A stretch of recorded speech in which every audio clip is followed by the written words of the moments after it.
For those of you who aren't familiar with our firm, we're based in Kansas City. We have offices in several cities around the United States. We're now doing work in Ethiopia, India, Japan, and we continue to expand.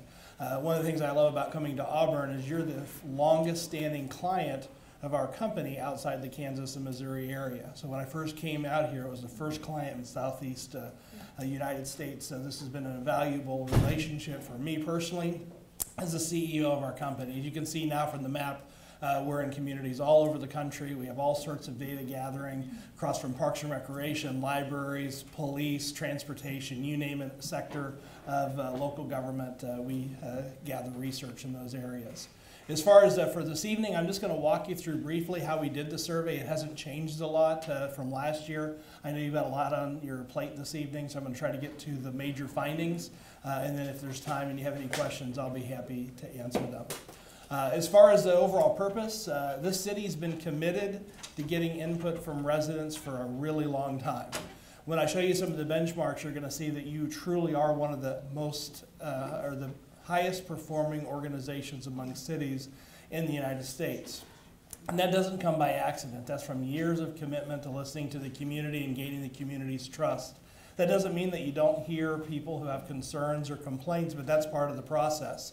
A tool like this helps you balance what you hear at public meetings like this with what the average resident's thinking, so that way you can incorporate both pieces of information into your decision-making process. You've used this very effectively over the years to set priorities. I've seen you invest heavily in public safety and make improvements there. I've been looking at, I'm going to show you tonight, some of the investments you made on Opelika Road have really changed people's perceptions recently along that corridor. So it's just really encouraging to me to see how you use the data, and you have a staff that really absorbs the information and incorporates it into their decision making as well.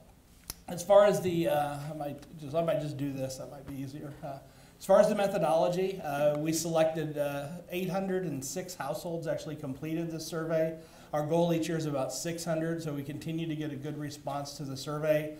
The results aren't perfect, they're accurate at a level of confidence of 95% with a margin of error plus or minus 3.5%. And that just means if we did the survey 100 times, we'd get these results within about 3.5% or less, 95 times out of 100. So it's very good. These days we don't call many people because you probably don't answer your phones anymore, but we do purchase email addresses now. So once your household is selected, we mail the survey and then we follow up by email to encourage people. And that's actually one of the ways we've been able to sustain relatively good response rates in an era where no one answers their phone. As far as the demographics, I'm just going to show these to you briefly to show you that we have good representation for each of the different groups. And also, if you have issues that come up related to a specific group like seniors or younger adults, you can go back to this data and actually take a look at it. This just shows you the distribution by age. This shows that we have pretty good representation based on race and ethnicity. Income, you can see, even though the under 30,000 is a smaller percentage, we still have about 90 respondents to the survey who are in that low income group. So if you have some low income groups, we have a statistically significant sample to take a look at. Pretty mixed on gender, male and female. And then the maps, you can see we have good representation from pretty much all areas of the city. I'm not going to share a lot of maps tonight, but in your full reports, you've actually got dozens and dozens of maps. So if you actually want to see how people rate different services in different parts of the city, you can look to that part, which is in the end of your printed report. These are the major conclusions for the night. They haven't changed a lot. And one of the things that I think is great about visiting a community that is responsive to its citizens is it ends up being a desirable place that people want to be.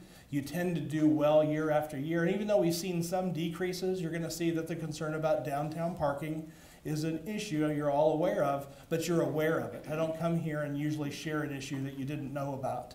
Traffic flow and maintenance continue to be high priorities for the community, but the customer service excellence, the culture that exists among your staff is one of the very best in the nation. And when residents of this community interact with your city employees, I think your employees really do something to show them that they care, and the fact that the city uses input to make its decisions and is responsive to community needs over time is one of the reasons you year after year after year set the standard for excellence with regard to your overall performance. This next chart just shows you how people rate some what I call strategic indicators of the health of a community. You'll see things like quality of life, image, overall quality of city services, value, and the appearance of the city. The two questions on this list that I think are the most important questions in the entire survey are the third and fourth ones on there. Overall quality of city services and the overall value for tax dollars.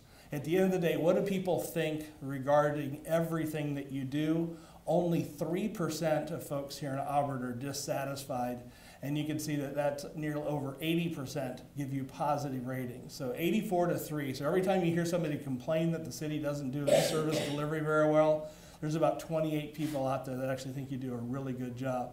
The other thing that you really stand out is your value for tax dollars. Nobody likes to pay taxes, and nationally less than 40% of people like to basically give good ratings for value for taxes.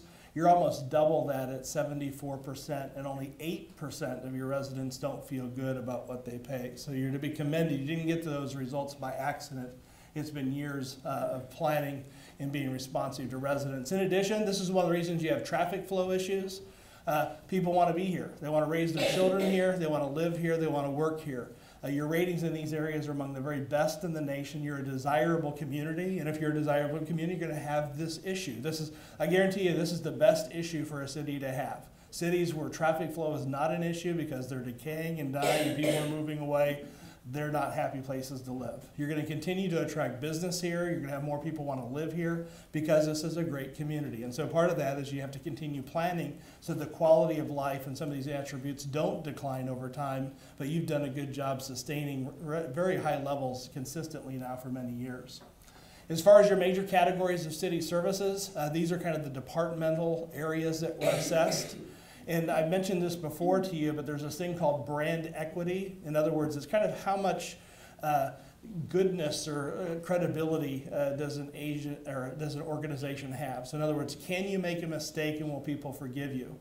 And what we see here for city governments is usually if you have 30% or more of your residents giving you a rating of 5 on a 5-point scale and no more than 10% giving you negative ratings, you have what we call very strong equity in that area. And you see you have that for public safety services, your school system, libraries, parks and recreation, your solid waste services, and your customer service. You're doing extremely good. And what that means is that when you do make a mistake or a service isn't delivered exactly how people expect, they give the city the benefit of the doubt.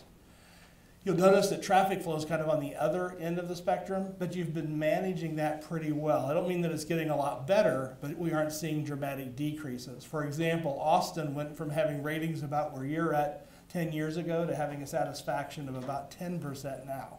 And those are the kind of things is when your satisfaction with traffic flow drops from 40-something to 10%, then it's impacting quality of life. So I recommend that you try to sustain and continue to do what you've been doing. Traffic flow is going to probably continue to be an issue, but making sure it doesn't impact quality of life and things is the way to go. As far as the overall perceptions of the service delivery citywide, I'm just going to include one map here. This basically shows the satisfaction with residents with the overall quality of city services based on where they live. And all the maps in the report are shaded based on the census block group of where the respondents live. And what this does is it gives you an idea of what's the average person in different areas think about services. And if the entire city is shaded in blue, that means everybody generally is satisfied. This chart shows you the overall quality of city services, and you can see there's no area in the city where people are even giving a typical neutral or a negative rating. In fact, you have a few places where the typical respondent's actually very satisfied with the quality of city services. So this is really incredible to accomplish in a growing, diverse community like Auburn, where all parts of the city feel very good about the quality of city services overall. Hey Chris, yeah. Neutral versus satisfied? Oh, yeah, skipped over that a little bit. Neutral is an informed, basically an okay or meeting expectations. So what happens is we ask, people don't actually say I'm neutral. They're rating on a 5-point scale. So 3 means you're in the middle. 4 and 5 means good. 1 and 2 means negative.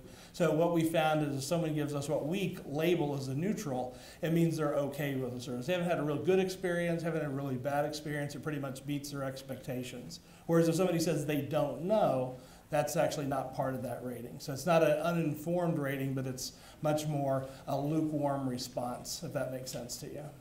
Yeah, I guess, we can talk about it offline, but satisfied and okay seem very similar to me. Well, again, you're not rating based on the word. You're rating 5 is very satisfied, 1's very dissatisfied. Okay. So a 3 is a middle of the scale, which we interpret as essentially meaning okay, meeting expectations. And so that's why we label as a neutral, because it's a 5-point scale. If we had a 6-point scale, there wouldn't be anything in the So you middle. don't ask, are you neutral, No. or are you satisfied? You ask on a rating. 5-point scale, 5 being so, if that makes sense to you. Yes, it does. Thank Good. you. As far as long-term, I won't spend a lot of detail on this next chart because it's real busy. This is in your report. But of 42 areas that have been measured consistently since 2006, only 3 areas have decreased significantly. And you can see a couple of them have to do with the effectiveness of appointed boards, some of the leadership issues, but they've actually followed trends that we've seen nationally, and the decreases are not that significant. If you look at the other end of the spectrum, everything from your parks to street maintenance to visibility of police in neighborhoods or pools, on up the list, you can see double-digit improvements in a wide variety of areas over the past several years. So all in all, the city has definitely been moving in the right direction. The parking issue downtown, I'm going to show you some slides in a little bit, is the one area that is rising as a concern, and I think you're all aware of that. As far as some of the most notable short-term increases, hats off to your communications folks. The improvements in your website and social media are just tremendous. In fact, a lot of cities are trying to do that and failing. They change and do a new website, and they actually see satisfaction ratings go down.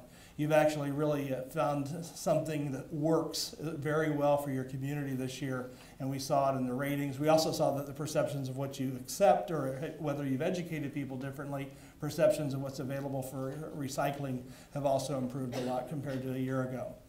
As far as long-term decreases, you can see a few of these have to do with code enforcement issues, the large cleanup of large junk and abandoned vehicles, overgrown weedy lots, concerns about planning for future. Much of that's related to traffic flow and some of the issues downtown, availability of public event space, and then removal of dilapidated structures are all areas we saw a decrease compared to a year ago. As far as how you stack up to other communities, I didn't bring any balloons this year, but this is the part to really celebrate. I know you move right on and you have all this other work to do, and you're going to forget about this, but at least once a year I want to remind you that this is really a great city. And I come here, and it's one of the few places that just across the board, the city just doesn't outperform the average, it sets the standard. In fact, the next chart just shows you 61 areas we compare you against other communities, or you rate above, significantly above in 61 of these areas. And I can't even begin to read this long list to you. But what I want to point out, near the very top of the list, second from the top, is overall value received for city taxes. You're 36% above the national average at 74%. It's nearly double what most communities have. You're doing a tremendous job of making sure you're providing good services at an affordable price that people really value, and that is something you can really celebrate. As far as some of the other things you can see, a few areas that were a little bit lower, that's your traffic flow and planning for future growth. Those have been areas that over time we've seen, but you've sustained the ratings pretty much at the same level now for several years. There's been some slight declines and increases over time, but you haven't let these issues become what I call critical issues that then degrade the confidence that residents have in the local government. You're managing them well, given that they're concerns that people have. When we look individually at major categories of city services, the blue bar shows where Auburn is, and the kind of reddish bar is the U.S. average. You can see traffic flow is the only area you rate below average in. But let me highlight, even though infrastructure is a priority, compared to other communities, you're at 66 compared to 41. You're really doing a good job comparatively taking care of your infrastructure. Your customer service is at 72% there in the middle compared to just 47%. And you can see all of the areas assessed in most cases are double digits above the national average. As far as the perceptions of the community as a place to live, raise children, and work, this is why people are coming here. Because they can work here, raise families, and live, and they really like it. You can see the average community only has 2 out of 3 residents giving positive ratings. You have 95, 96% when it comes to as a place to live and raise children, and 82% as a place to work. This is a great place. Without even coming here, I could look at this community and say, I would like to live here. That would be a great place to be. When you look at your public safety services, pretty much every area across the board rates significantly better than the national average. Your police protection is 20 points above other communities, and your efforts to prevent crime, which is the #1 priority in that area, you can see is 22 points above the national average. So even though under the opportunities for improvement, prevention of crime is cited, it's the one place that people want to make sure you keep on emphasizing. You're doing really well, so just because it's flagged as an opportunity to do better doesn't mean there's a problem. When you look at maintenance across the board, double-digit improvement or double-digit ratings above the national average, you'll see the walkability of the community. If you look at maintenance of sidewalks at 70%, 23 points above the national average. And even though the priority for many residents is taking care of your streets, you can see you rate 19% above the national average in that regard. And across the board in your parks and recreation, already setting the standard in a lot of ways. With your new master plan, you're probably going to set it even more, but that's one of the things you have to do if you're going to be a place that people want to live and raise children, is have a good park system. And you can see across the board, you're rating very, very well. And when it comes to code enforcement, even though this is an area we've seen a few areas decline, you can see compared to other communities, particularly if I were to compare you just to other university communities, you're head and shoulders among the pack. In fact, you can see cleanup of litter and debris, you're almost double the national average at 80% compared to just 41% in other communities. Last couple of things on communication. You'll see the availability of information about city services and programs is 22 points above the national average. But what you have a lot to be proud of is you've gone from being below average in social media and the website to now being above average in both areas. You made some real progress this last year. And I was in Fort Lauderdale last week, and they weren't doing so well, and they were trying to have me identify, well, where's a city that's done well in this area? And I couldn't think of one recently. Well, now I have one to tell them about. So. And then your solid waste services, you can see in all areas, your double digits. In fact, you can see in some cases your, for example, your drop-off recycling centers, 32 points above the national average. Same thing for your billing office customer service, also 32 points. And that's important because that's a place that a lot of people contact. And I think that's one of the reasons you have such a good view of your employees, is because particularly when people want to have billing issues or they're trying to turn off, or change their service, they're getting really good service when they talk to city employees there. So last couple of things are just the priorities moving forward. And this first one is just, I think you're familiar with our process of identifying priorities based on how well you're doing and what residents think the priorities are.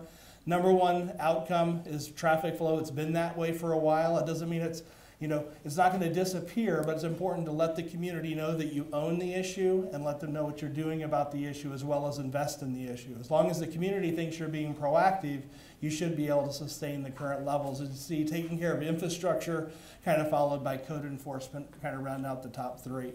And for those of you who are visual learners, this is the same information. Things in the bottom right quadrant are more important, and they're generally rated lower, and that's where you see the city infrastructure and traffic flow issues. When it comes to public safety services, continued emphasis on crime prevention. Again, as I said before, it's not a problem, but that's the thing that residents want you to continue doing to make sure they continue to feel safe. When it comes to code enforcement, cleaning up overgrown and weedy lots and removing dilapidated structures are the 2 things that you can probably do the most to improve satisfaction in that area.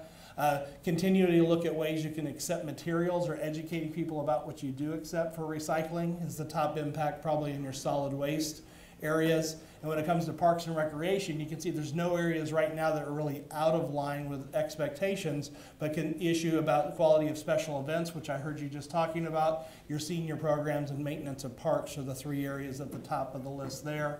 And then finally with your library, which we added some new questions on adult and children's programming, we're at the top of the list. And I guess this is the last one. It was a little out of order on maintenance. You can see streets and street lighting are the 2 opportunities there. So, and downtown, I guess we added more things this year, apologize. And then here's the one issue, parking. Heads and shoulders is an issue. You can see all the items on there, but you can see the availability of parking. And I heard there's been some changes in the way people can drive in the university or no longer drive in the university, so that's going to be a challenge. And you can see it's actually risen as a concern in the survey as well. As far as some of the other issues, this next slide actually just shows what I'm saying. It doesn't show the trend, but you'll see availability of parking in downtown. 62% of the people are dissatisfied. If you go back just to 2015, that was only 42%. So that's why, as an emerging issue, that concern has grown rather significantly in a period of just 3 to 4 years. On the other side of the house, if you look at what's happened along Appalachia Road, just a few years ago when we first asked this question, only about 16 or 17% of folks gave positive ratings. You can see it's up to 34% now. So even though there's still some dissatisfaction, people are definitely noticing the improvements that you made along there. And that's one of the reasons staff and you all put these questions in there, so you can kind of track the impact of your investments over time. So just to summarize, Auburn continues to be a great place to live. Residents have a lot of confidence in this government to lead it. Customer service is setting the standard in many ways. Continue to focus on traffic flow and maintenance, but I think the downtown parking issue is going to be something you're going to continue to wrestle with for a while. But I wish you the best with that, and I know you've got a lot to do, but I'd be happy to answer any questions. I know I went through that really fast tonight. You had the disclaimer, I didn't have a commercial. Yeah. Chris, we surveyed 806 people, I believe is the number. And if I remember right, over the last couple of years, we've kind of been in that area, correct? Right. It's usually been 700 upper 800s. So I guess my question is the city continues to grow, does that sample size need to grow incrementally with that? Not really. You actually only need about 400 for a community this size to have a good overall assessment for how you're doing. The larger sample helps you break it down for different population groups or be able to do some of the mapping. But once a population gets above about 3,000 to 5,000, statistically it's equivalent to like an infinite universe. So whether you have 50,000 or 50 million, you end up having to do about the same number of surveys. As far as geographic areas of town, really the northern part of the city is experiencing the greatest amount of growth. And I just looking at your map, there's little red dots on here, so understand the finiteness of all that. It's not clear to me at this time, but is there a way as we move into next year that we can try to take in some more of those neighborhoods? Sure, we can do what's called oversampling, and that's where we take part of the sample and we target. In other words, a higher percentage of people in that area would perhaps be selected for the survey, and as a result, we'd get more responses from that area. So that's something we could do certainly if that was of value to the city. Thank you. And the value of having an annual survey versus a biannual survey, speak to that. Yeah, the annual is it's part of your decision-making process. I talk to communities, and at the end of the day is how you decide to use it as part of your annual budgeting process. If you do, annual is good. If you're using it more as just a well health checkup, you can do it every couple years. Some communities now use it every quarter to immediately assess the impact. If there's a storm, if they have some sort of issue that happens, they can immediately assess how they responded. So it's much more event-driven. So it kind of depends on how you're going to use the data as to the frequency that you should do it. Anybody else? Bruce, thank you very much. Great to see you all. Thank you.